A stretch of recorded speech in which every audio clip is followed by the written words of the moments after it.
Okay. Bill has asked me to tell you a little bit about what I know about the fellowship hall. The fellowship hall was the dining hall for the school that was next door. And they decided after they built the new school that they would sell that building. And so I remember so well that we went down there when they auctioned it off. And I was there with the elders and we made a bid and no one else did. So I told the elders, this is just not enough for this building. Let's up our own bid. So we offered twice what we had in the first bid. And of course, we got it. And we've been so very, very happy with that building because it was a real asset to us. And one of the first things that we did was to let the Meals on Wheels use it. And so they came in and cooked the meals and people came in and ate there. And then they took the food out to the people in the surrounding communities.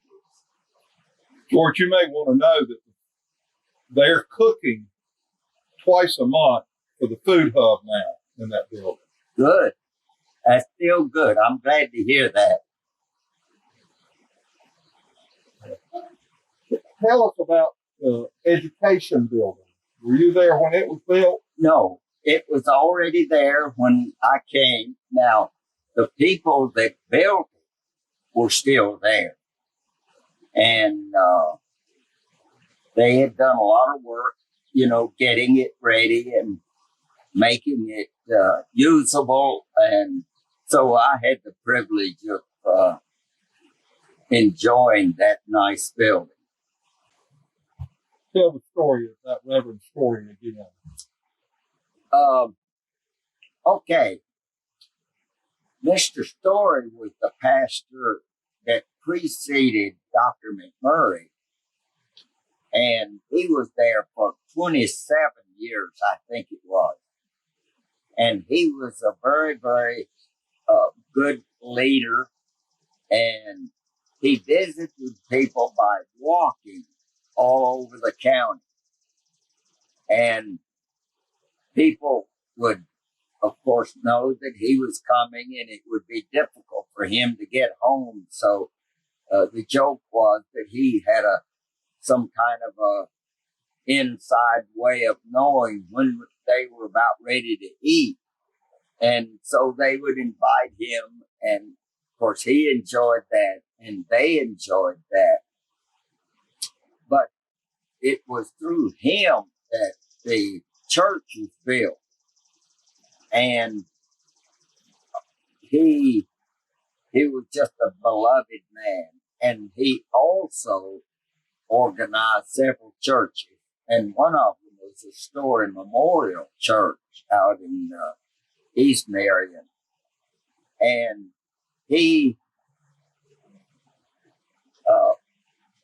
when he retired from the first church, he went out there and was there for a number of years. Tell about his car. About his car. Oh, I thought that's right.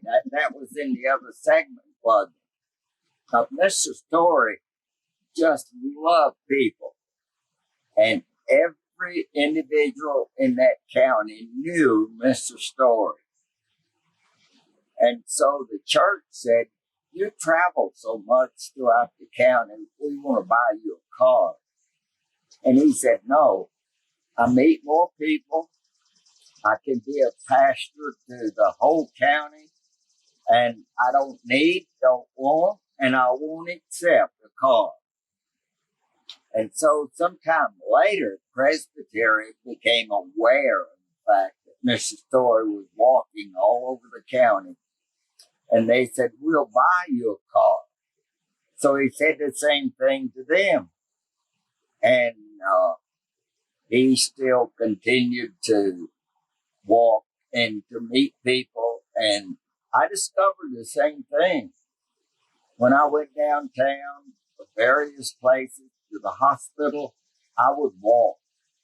And it was always so much fun to meet people and to chat with them and that sort of thing. When Mike and I moved up here in 2004, I was not very happy. I had moved from the place I had lived all my life, the church I had gone to all my life. And it was extremely important to me to find a church home and to be part of a church family and have that connection. And I came to First Presbyterian because we're Presbyterian, and it was the probably the largest and almost only PCUSA in Marion at that time. And I was so blessed. I was received as a family member. I was never made to feel as a newbie or a new person or not an outcast, but someone that didn't belong. And joined the choir. Can't say I was as faithful at Sunday school. Came to church, came to choir practice, and immediately felt loved, welcomed, and part of the family I was hoping to find. We've been here now almost 16 years, and I still feel this way. I encourage others to come. I feel like that this is a loving, caring congregation that has pulled together and held each other up and is accepting and has been a great home and comfort to me in my transition. And now I love the church. I love the Marion and wouldn't even think about going back to Charlotte. So I appreciate and thank each of you for this acceptance that you give to everyone that comes to First Pres. Thank you. Many years ago, when I first was elected to the Board of Deacons, they assigned each deacon a building, and I was assigned the educational building. I didn't realize that there were people on the committee. I thought it was my building. So Martin Freeman called me one day, and Martin said, "John, there's a bunch of us, group of us, that want to meet in the library once a week at noon and pray." And he said, "I just need your permission." He said, "Don't need a key. I've got one." I said, "Well, Martin, that's fine. Go ahead. Pray is fine." Well, that next deacon meeting, I found out that there were people on my committee. Somebody from Sunday school and somebody from Women of the Church. I forget who it was on the Sunday school, but they gave me their permission. And the other person was Ruby Eckert. And I called Ruby and I told her, and I said, I gave Martin permission. I didn't realize I was supposed to call. And they could pray in there on once a week in the library. She said, "Well, it's all right, but don't let them make a habit of it." Don't make a habit of praying in church. Yeah. Say that again. Christ Witnessing Choristers. Ms. McMurray had a beautiful voice. She was just about, I guess, an opera singer. And she always, every Christmas, sang "Sweet Little Baby Jesus" as a solo in our church. And she was an only child from Winston-Salem. Can I take a picture? Do you want some of the stars too? After? Yeah, I'll get. And so, did y'all call it CWC? Is that what? CWC. CWC. Yeah, that's what you call it short. Yeah, and it's Christ Witnessing Choristers, the ones that sang, I guess. Yeah. Yeah, let's get pictures of some of the stars, painted with stars. That's funny. Let me find one so we'll have some Now, stars. is Wilma older or younger than you? She's older than me. She celebrated her 90th birthday yesterday. Yesterday. And what they did, her children, well, of course, we had a Zoom thing. But anyway, they knew because of the virus. And she has one son that has a Circle Drive. So they put Wilma. I said, "Wilma, you look like Queen Elizabeth sitting out there." And they just had a drive-through. Oh, I love that. Honking their horns and wishing her happy birthday. And they gave her cards and flowers and balloons and all. She said, I've got more balloons in my house floating on the ceiling. But Oh. now you want something with stars. Yeah, right. Let me see. I'm going to find you a good Okay. page. I'll tell Wilma, I'm going to say I had to hunt. That she said that. Please tell her thanks. And But, I sometime give me an address for her, and I'll send her a note thanking her okay. for sending that. There's one with 2 stars that she's I got. mean, when you think about it, if she's 90, she would have had this book for Well, I tell you, 75 to 80 years, right? every bit of it ain't. Yeah, okay. I mean, and the fact that she kept it and moved it with her wherever she lived. Yeah, that's good. I think that's, and that she sent it now back to be at the church. There you go. Wow. There's one with the Bible verses. Yeah. Yeah. This is Oh, this is interesting, Bill. You are. Ms. Batchelor was the preacher's wife. This is Mr. Batchelor, Alec Batchelor. And this is her choir that she had. And my mother and Miss Crawley made these little white robes for the choir members. I'm sure they've rotted and gone on to glory now. Themselves the robes. But anyway, they made them. And Mr. Batchelor started the first Boy Scout program here in this church. Had a real strong Boy Scout program. Dr. McMurray kept it going, and I don't know what happened to it after that. But as they said, Mr. Batchelor was the go-getter. Our church was in debt, and they said he shook the bushes to get us out of debt. But he came back a lot and preached for us. Someone else that preached in our church a lot was Margaret Anderson's uncle, Dr. Spence. And he later retired over to over to Montreat. Another person that preached in our church a lot was Dr. Bell, Billy Graham's daddy-in-law. But Dr. McMurray brought a lot of different people into the church to preach. You've got that, haven't you? Or year without missing. You got a second year pin that you hooked on, and then a third, and then a fourth. And I don't know what happened because my mother had a string of them, but I don't know what happened to them. It's the New Testament, and some of the ones we had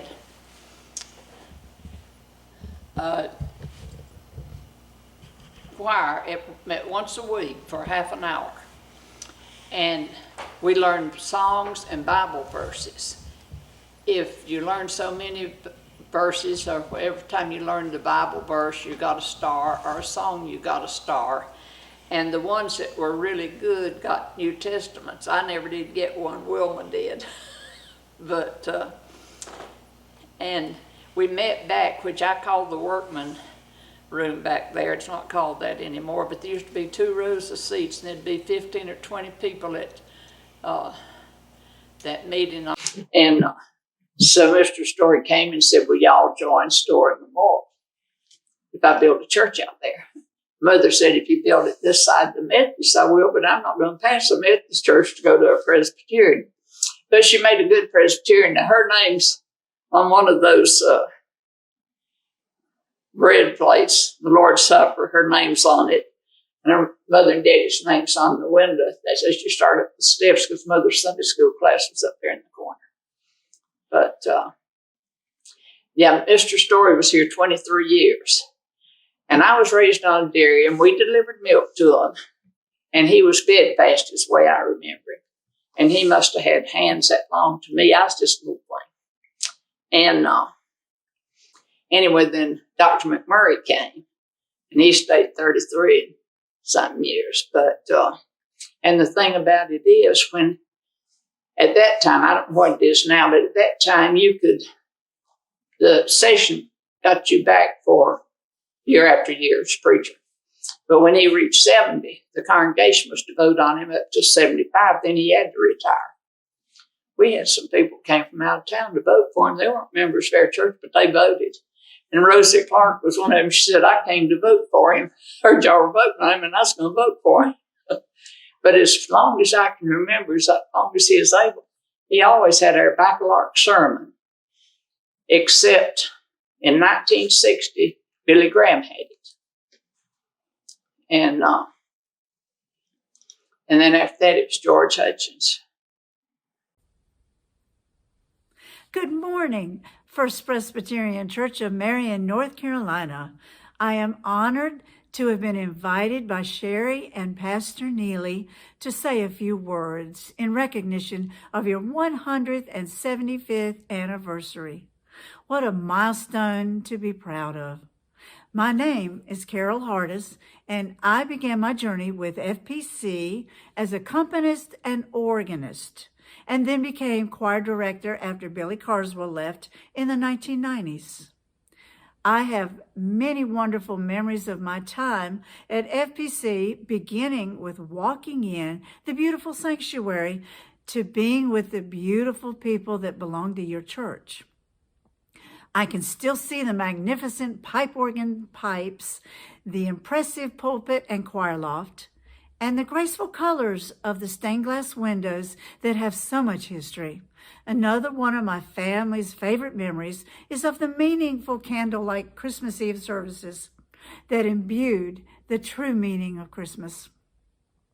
In many ways, it feels like just yesterday when we worshiped at FPC with so many wonderful people, starting with Sherry Dixon, who I first met when she was just a high school student while I was chorus director at McDowell High School, to George and Rosemary Hutchins. Absolutely two of the most amazing people I've ever known. Just a few of the others were Polly, Jane and Jim Neal, Marshall and Barbara Dark, Edith Stronach and Mary Lois Miller, Mary Frances Seaman, Terry Laws and Debbie Shakura, Pat Metters and Pat Canny, Mickey Broom and Bibi Regaz, Kathy Brindle and John Garou, and of course, the inimitable Bob Gorley. These choir members, among so many others, made a lasting impression on me because of their deep dedication and fierce love for FPC and the chancel choir. My FPC choir was such an integral part of the worship experience, and to this day remains my favorite church choir. My husband Randy, my son Adam, and my daughter Lindsay will always be thankful we were members during this time. In Matthew 16, Jesus says, "Upon this rock I will build my church, and all the powers of hell will not conquer it." Keep building on the rock, FPC, because your future is shaped by all those who came before you, and you are shaping what comes next for the generations that come after you. You are the light of the world, like a city on a hilltop that cannot be hidden. Let your good deeds shine out for all to see, so that everyone will praise your heavenly Father. God is so good. Congratulations on 175th anniversary, and have many more to come. He was an elder in the church in the fourth pew right there, right on the aisle. He was known as, he did not spend extra money when he needed to. But anyhow, so on Sunday, Uncle Bob was taking up the collection, and he was coming down the aisle here, and the plate came around to Mr. McCall, and Mr. McCall put a nickel in the collection plate.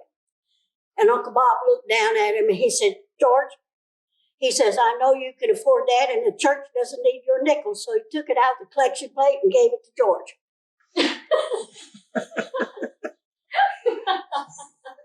That's George McCall. George McCall.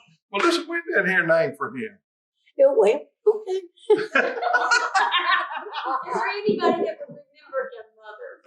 Well, Virginia May McCall was his daughter, I believe it is, daughter or granddaughter. Oh dear. And you just shamed somebody in the church. Oh, Uncle Bob spoke his mind. That's your Uncle Bob, didn't it? Yeah, he was my grandfather's brother. Bob Green. Okay. Zoo, and these are my monkeys. I have to give you a little bit of background, is that Presbyterians are known that they're kind of set in their ways, and once something is established, then Conservative. you just don't change it. And being at Siloam, I have my pew, I have my seat, and won't be to anybody that gets in my seat. Well, I remember going through the communion classes with Dr. McMurray, and we all were dressed up in our fancy Easter outfits when we took our first communion and joined the church, and I had on my little Easter hat and everything. But what I remember the most about that day was Miss Mary Gordon Pollard. She had a spot, and she might have been close So it to. was right next to the pew in front of the pole back there, next to the window. And that was her spot. That and is- everybody in this church knew that was her spot, and you did not go to it. Well, lo and behold, that day, family had come to visit the church because a number of other children were joining the church and taking their first communion.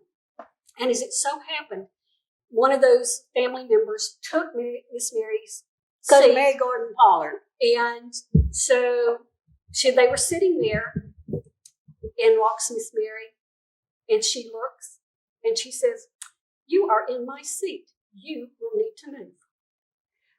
They looked at her. She had a no-nonsense look on her face. They got up. They moved down. She sat. The world was good again. But you did not get in her seat. Well, I can give you a story about Catherine. Oh gosh, yeah. This is so Oh, you sit with me. Sit with me. Better get that other sister over here. Tell a story about all Well, three. I got plenty of stories. I'll get This was probably when I was about 8 years old.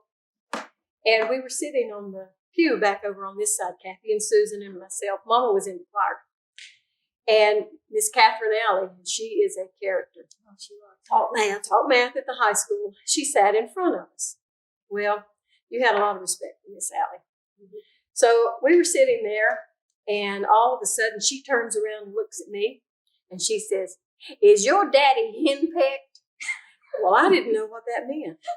And I was so afraid of her, I just looked at her and went, "Yes, ma'am, I think he is." Well, she thought that was the funniest thing, and she was laughing so hard. And of course, Daddy wasn't there, and I didn't know what else to do, so she just turned back around. But that was, to me, I finally found out what henpecked meant. But having 4 ladies, poor Daddy. And then I've got one about Kathy in the summertime. Oh, wait a minute, I got another one. Oh, okay. This is misbehaving in the church. Oh, dear.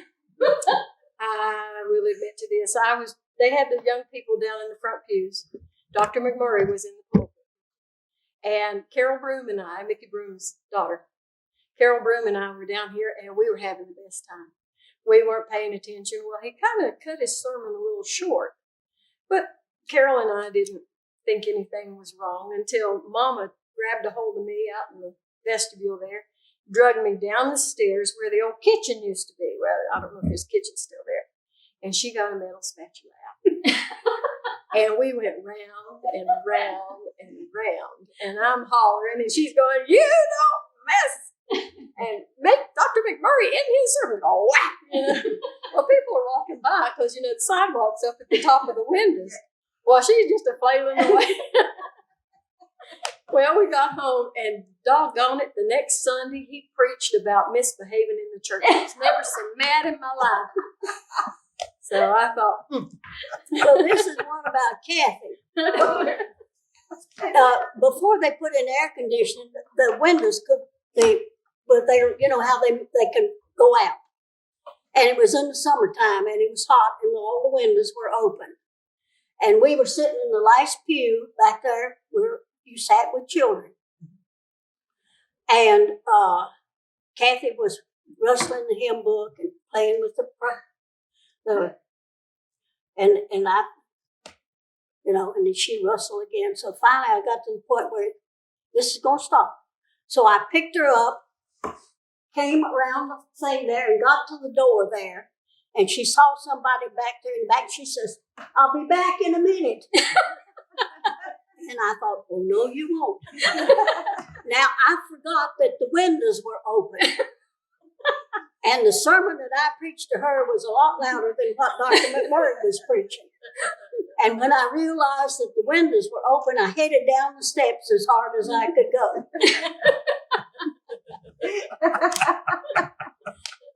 All right, well, mine's a little more serious. But this church used to hold revivals. Preachers would come in, I don't know, organizations would come in. And I was probably in grade school, elementary school. Actually, you were in junior high. Junior high. Well, it was close. All right. So I remember that. I remember that particular revival was very powerful. And I came down to the front at the end of it and didn't realize that that was going to be a 30-minute to an hour ordeal afterwards to make sure I was saved properly, I guess. I don't know. But it was, people had left the church. I didn't know how I was going to get home. I could walk for sure, but I thought, well, I don't know what my family's thinking I'm doing up here, right? And I got out to the front to go home, and Daddy was sitting out there on the steps. And I said, I'm sorry that I took so long to do this.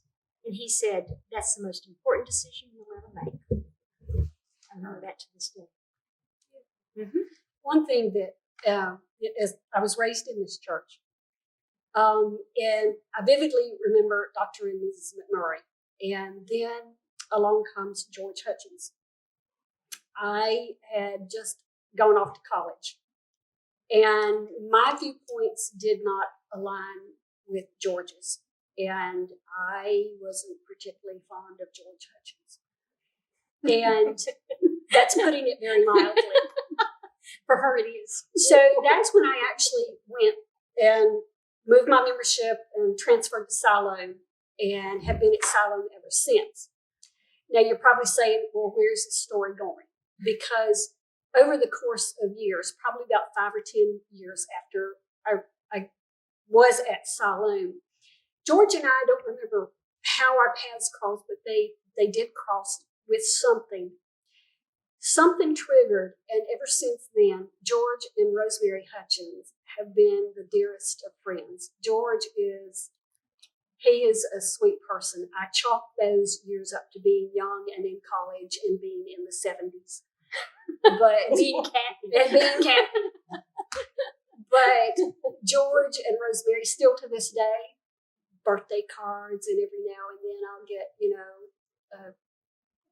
a text or whatever with George. And George and Rosemary are very special. And so that span of a number of years in there, it was just youth. I used to be here a long time. As a matter of fact, when I got out of school, I was the organist here for 3 years. And I didn't know Nancy Ledbetter was training me to take her place. I thought I was just taking pipe organ lessons. And then she decided to retire. Well, I became the organist. And I had the pleasure of playing under Bob Gorley. And I also was able to play for his father, Pop Gorley, when he sang a solo. And I enjoyed it. And one time, there's a pedal on that organ that it's very hidden almost. And if you hit it, it turns the organ up full blast. There's no dampering it down. Well, somehow I played the pipe organ barefoot, or with a pair of socks on, but barefoot. And so I accidentally getting into the organ, sliding on I hit that, and I didn't know it because it doesn't let you know. There's no red flag or anything. Well, I hit the first chord of the hymn, and I think I almost blew the wind out of the church. Everybody's hair kind of went. Well, Nancy Ledbetter just happened to be there, and she kept looking at me going, and I'm down underneath there pressing. I finally found it, and there's a little red tab that you can't see it. It's dark because it's in the corner. And so I finally hit that button, and it took it off of that, and everything was fine after that. And then one time I had to apologize to the congregation because I started the doxology in the wrong key. And I have to play from sight. I don't play from memory, not like Craig. She was a gorgeous player. But anyway, I started, and it was like, I can't get out of this. So I just stopped. I turned to everybody, and I said, I'm sorry, I need to start again. So I started it all over again, this time in the right key. So that was a trip. I got married in this church back in the 70s. 8. And mother used to never lock the door to the house. But she locked the door during the wedding because she figured everybody in Marion was going to be here, right? And to this day, I don't remember that ceremony because we went through it so fast and I was just, right? And then I remember getting home and going, the door's locked. Wait for Mother. But even though we're all at Siloam, Kathy and Susan and I are at Siloam, this is also our church too. And this is why when Siloam is seasonal, and we don't go from October until Easter. That's why I like to come here because I enjoy it. And that's why, me living in High Point and Siloam being my church, I do travel up every Sunday to attend services. And you may have noticed that, like Amelia said, First Pres is also our church. So that's why even when we're seasonal, I drive up the every fifth Sunday. Sunday. She always came Then here. I'm always here. So you're an affiliate church to Siloam. I am Miriam A. Baroom, known to most of you as Mickey. I joined the Marion First Presbyterian Church in 1954. Dr. Carl McMurray performed our ceremony when I married Floyd H. Broom on June the 2nd, 1956. Floyd joined this church and served as an elder and a deacon most of his lifetime. Our only daughter, Carol, grew up and has many happy memories of life at First Presbyterian.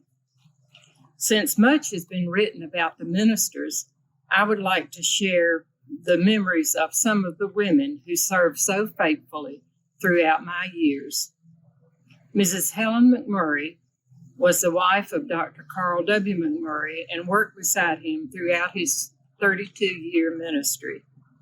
She was a trained musician and promoted music in our church, in our choirs, both adult and children's.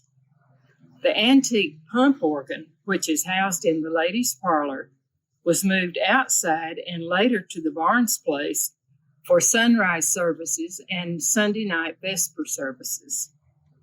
Mrs. McMurray loved playing for the congregational singing.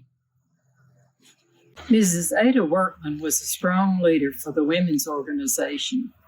We had 2 morning, 2 afternoon, and 3 night circles. Every woman was a member, and they were strongly encouraged to participate, and she made them feel welcome into our church family. She and her husband owned a gift store on Main Street. She was largely responsible for our kitchen having silver, fine china, table linens, and so forth, as well as the wonderful furnishings for the ladies' parlor. She felt that the Lord's house should have the very best that we could afford. Under the leadership of Ms. Ruby Eckert and other women, they worked hard together to help maintain and to provide for these things through the years. Due to the fellowship hall being used for many community activities, it was in need of some real updating and general cleaning. Dora and Fred Canty, along with the Kitchen Angels, so named by Tyler Martin, took on this enormous project. With financial help from E.W. Parker and others, appliances were replaced, new cookware purchased, a serving counter, the floor was repaired, and major cleaning were completed. Our church family was served delicious meals every Wednesday, complete with china, white tablecloths, linen napkins, and live flowers. Many thanks to Pat Canty and others for the live arrangements on the table and also in our sanctuary.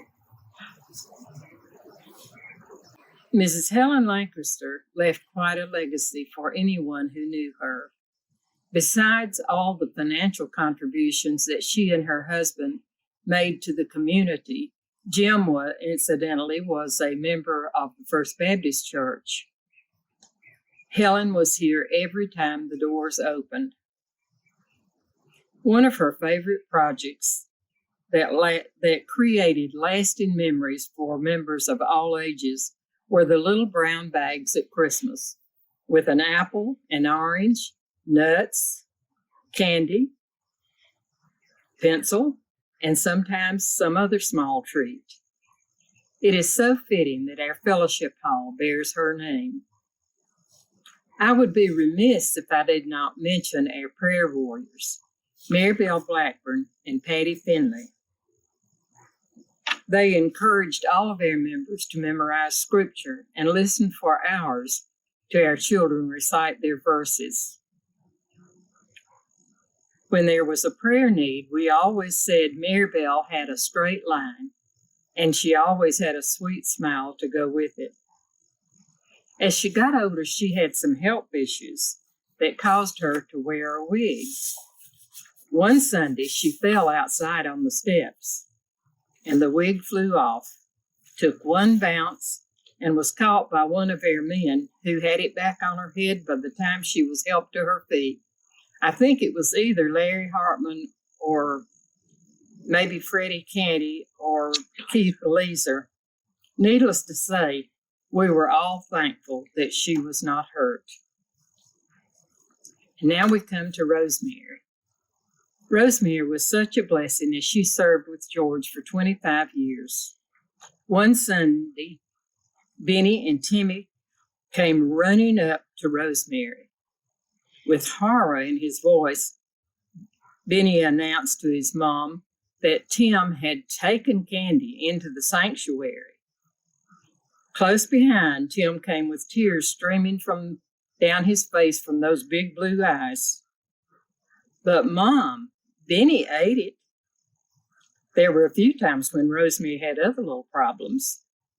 At one time, big, heavy, ornamental belts were quite the fashion statement. One Sunday in the choir, when we stood up to sing the hymn, her belt fell to the floor with quite a rattle. She very calmly looked at me and announced, "I'm glad it wasn't my underpants." I whispered back, "Always something to be grateful for." We were laughing so hard we certainly didn't add much to the music. It was a joy to see this young family grow up in our manse. There are so many other women who have served in this church and were such a blessing to me my entire adult life. I would like to express my love and appreciation for the beautiful stained glass window bearing my name and the honorary life membership into the Presbyterian Women's Organization. These gifts are cherished beyond words. Thank you, First Presbyterian, for the many years of encouraging my growth in faith, sharing your love, and giving me wonderful memories.